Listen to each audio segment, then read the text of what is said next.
Unboxing Day.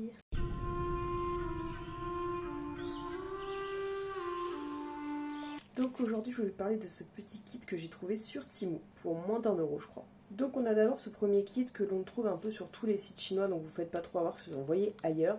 Donc c'est un kit pour garder les empreintes de votre chien, idéal aussi si vous voulez un motif de tatouage. Donc alors à l'intérieur vous allez retrouver ce petit kit comme ceci, et vous inquiétez pas, ça n'attachera pas la patte de votre chien. La partie qui est bien protégée c'est celle-ci qui donne l'encre, mais vous allez vous servir de cette partie là. En fait votre chien en appuyant la patte va appuyer l'espèce de film avec l'encre qu'il y a dessus, ça va faire transfert, donc pas besoin de nettoyer la patte du chien derrière, c'est parfait. Ensuite avec vous allez avoir deux petites feuilles cartonnées, mais honnêtement vous avez le droit qu'il y ait un essai, surtout si la patte de votre chien est grosse, je suis pas trop sûre qu'elle rentre totalement. Et le dernier produit de ce kit que je trouve génial, surtout pour moins de 1 € et que je n'ai jamais vu dans aucun autre kit, vous avez votre petit cadre en bois brut qui est fourni. Donc en tout cas, allez-y très doucement avec votre chien, ne le faites pas paniquer, ne rendez pas le moment désagréable. Pour ça, j'ai une astuce, surtout vous avez un chien qui tient sur vos genoux notamment. Donc moi, ce que j'ai fait, c'est que j'ai pris les deux feuilles, comme ceci. Je les ai placées sur mon bureau ou sur une table, en tout cas une surface un peu type table. Donc forcément je ne sors pas le kit parce que je ne vais pas mettre de l'encre partout, mais on prend vraiment la partie avec la partie rouge qui est écrite et on vient la placer, on la cale bien, comme ça vous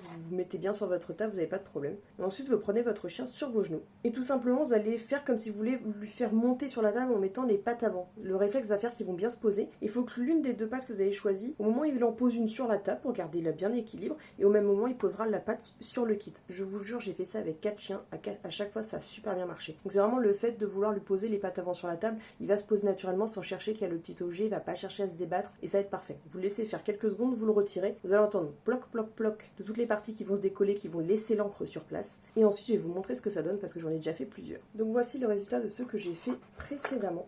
Donc j'en ai fait 4 au total, donc forcément si votre chien n'est pas plus ou moins poilu, peut-être tondez-lui les pattes avant pour être sûr que tout se passe bien. On a fait petite griffe mais c'est sympa, donc ça c'est pour une taille de bulldog, ça passe trop bien. J'ai mis des petites décos à l'intérieur et donc après je me suis servi de ma Dymo avec l'étiqueteuse de chez Action pour pouvoir remettre le nom des doudous en dessous. Je trouve que ça fait super sympa et c'est un effet cabinet de curiosité. J'ai mis des petits stickers voilà, pour rentrer dans le thème de ma déco. Donc voilà pour un kit super sympa à moins d'1 €, je trouve ça génial. Donc généralement vous tapez kit empreinte chien cadre sur Temu, vous allez trouver, parce que si moi je vous mets un lien, les liens sont très éphémères donc ça ne servirait à rien. Donc voilà, petit kit que j'ai présenté. Donc pour être sûr d'avoir toujours le même et qui sortent, j'en prendrai peut-être un ou deux d'avance au cas où encore en plus. Mais j'en ai déjà acheté un pour le futur show pour que tous restent pareils. Voilà, j'espère en tout cas que ça vous aura plu pour garder des souvenirs qui chacun fait ce qu'il veut, mais moi garder les cendres de mon chien, je l'ai fait une fois, ça m'a traumatisé. Je préfère ces souvenirs là moins glauques et le faire avant qu'il soit décédé, je trouve ça aussi moins traumatisant. Bref, vous avez ce petit kit super sympa.